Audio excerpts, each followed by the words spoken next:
I often draw strength from meeting ordinary people doing extraordinary things. Elizabeth was the longest-running monarch in British history. Mother to 4 children and grandmother to 8, she performed her public duties well into her 90s. I still view her more as the Queen than my grandmother. You have this huge amount of respect for your boss, and I always view her as my boss.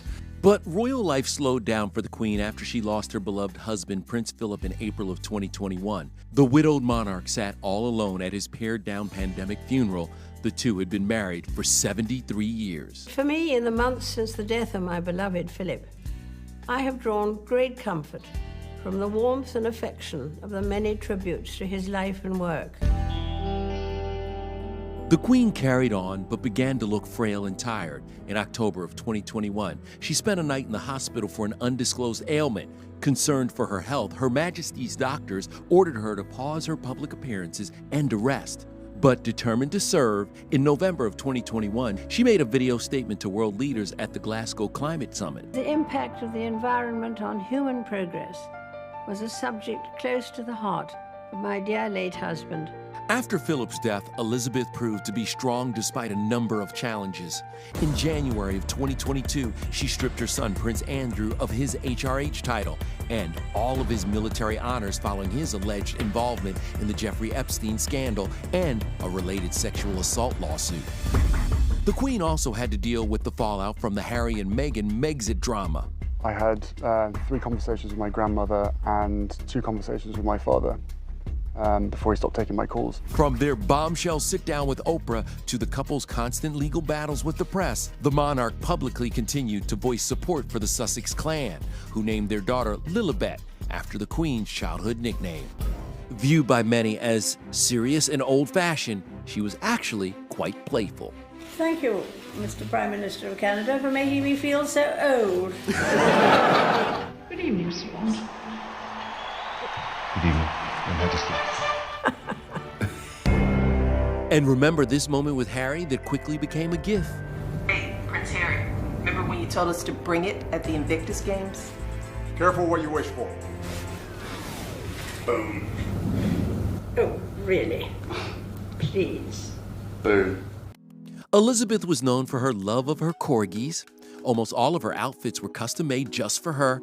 In the 50s, she favored dresses cinched at the waist. In later years, she went for coats and hats, always in bright colors, so she could stand out in a crowd. The priceless jewels and tiaras she wore were historical family heirlooms.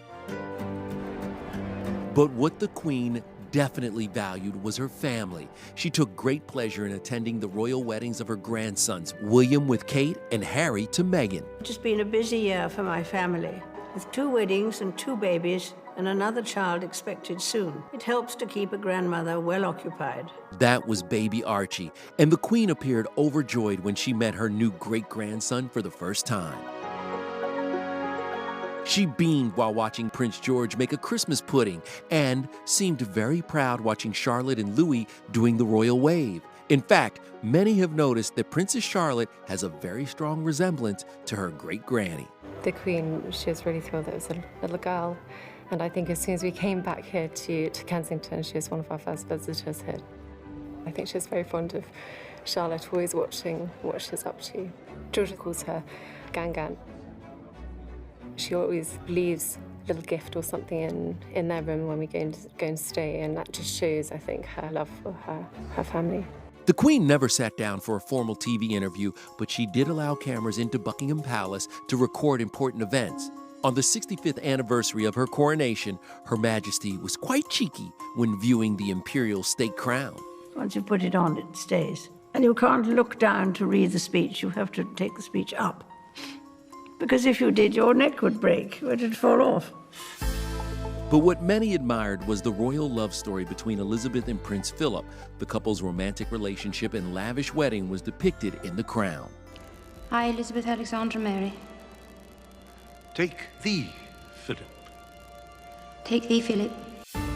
The two were supportive of each other and shared a love of the outdoors. The Crown also portrayed their passion for riding, hiking, and silly parlor games. Number 4 ibble dibble with 2 dibble ibbles. She had a long connection with Hollywood, giving some of the biggest stars titles, from Dame Elizabeth Taylor to Sir Paul McCartney and Sir Elton John. She made American citizen Angelina Jolie an honorary Dame of the British Empire for her work on behalf of refugees. And we love that she didn't seem fazed at all when she met Lady Gaga, who happened to be wearing a red rubber dress. And as the British people and millions around the world mourn Her Majesty, she will always be remembered as a woman who made and lived through history. But even in the unlikeliest of places, hope can still be found.